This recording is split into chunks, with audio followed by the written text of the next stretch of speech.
আসসালামু আলাইকুম সবাইকে। তারেক জিয়া সামনে চলে আসতেছে, হ্যাঁ, এই ব্যাপারে কোনো সন্দেহ নাই। কেন বললাম কথাটা? তারেক জিয়া সামনে ক্ষমতায় চলে আসতেছে, ভোট হোক বা না হোক এই ব্যাপারে কোনো সন্দেহ নাই। কারণ দিল্লি থেকে আপনার খসড়া তৈরি হয়ে গেছে অনেক আগে। আমি বলে দিছিলাম যে দিল্লি থেকে খসড়া তৈরি হয়ে গেছে অনেক আগে। রুবিন ফারহান তারই শিকার। রুবিন ফারহান তারই শিকার, ঠিক আছে? তো আপনারা বসে বসে বাংলাদেশে মজা দেখেন, সমস্যা নাই। ওই যে যেভাবে আওয়ামী লীগ চলছে সেভাবেও বিএনপি চলবে বাংলাদেশে। এই ব্যাপারে কোনো সন্দেহ নাই, দ্বিমত নাই আমার। আর হচ্ছে ওই প্রেসক্রিপশন এক জায়গা থেকে আসতেছে। কেন বললাম যে আপনার দেখেন পুলিশ প্রশাসন, আপনার তারপরে ইলেকশন কমিশন বলেন, এটসেট্রা এটসেট্রা, মানে সোজা কথা সরকারের, আমি এখানে নাম না নিই ভাই, নাম নিলে আবার দোষ হয়ে যায়, বুঝছেন? তো সরকারের যারা আপনার এই যে উইংগুলো আছে, হ্যাঁ, সরকার যারা নিয়ন্ত্রণ করে, বিশেষ করে প্রশাসন, তারা আপনার তারেক জিয়ার কাছে গিয়ে হুমড়ি খেয়ে পড়ছে শুনলাম। তারেক জিয়ার কাছে সে দেখা করতে গেছে, সাক্ষাৎ করতে গেছে। তো তারেক জিয়া জানি কি মানে নিয়ে আসছে, আল্লাহ জানে, আল্লাহ তাআলা জানে, আর উনি জানে যে প্রেসক্রিপশনে কি লেখা আছে ওনারা জানে। তো তারেক জিয়াও দেখলাম যে মানে চুপচাপ, একদম চুপচাপ, সাইলেন্ট আছে।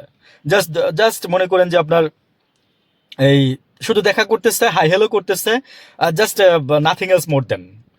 আজকেও আপনার ছাত্র দলের 4 জন ঢাকা কলেজে নাকি পরে চাঁদাবাজি করতে গিয়ে ধরা খেয়েছে। আর হচ্ছে আপনার জাকসুর যে নির্বাচন হচ্ছে, ভাই তোরা ভালো কাজ কর, তোদেরকে ভালো কথা বলবো, সমস্যা নাই, হ্যাঁ। মানে আমার কথা হচ্ছে অ্যাপ্রিসিয়েশন আমাদের কাছ থেকে নিয়ে যাও তোমরা। আমরা তোমাদেরকে অ্যাপ্রিসিয়েশন দেওয়ার জন্য বসে আছি।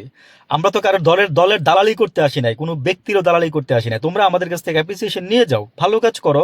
এজন্যই আমি কথা বলি। কিন্তু করবা না আমি জানি। কারণ তোমরা তো ওই যে একই মায়ের পেটের দুই ভাই।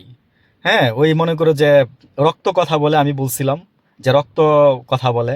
সবচেয়ে মজার এবং ইন্টারেস্টিং বিষয় হচ্ছে যে এই প্রশাসন জানলো কিভাবে যে তারেক যে ক্ষমতায় আসতেছে? হিন্স পাইছে, কিছু একটা হিন্স পাইছে। তো গতকালকে আপনার জাহাঙ্গীরনগর ইউনিভার্সিটির একজন টিচার দিলারা, কি যেন আফরোজ না জামান, আমি জানি না, ভালো টিচার, মহিলা।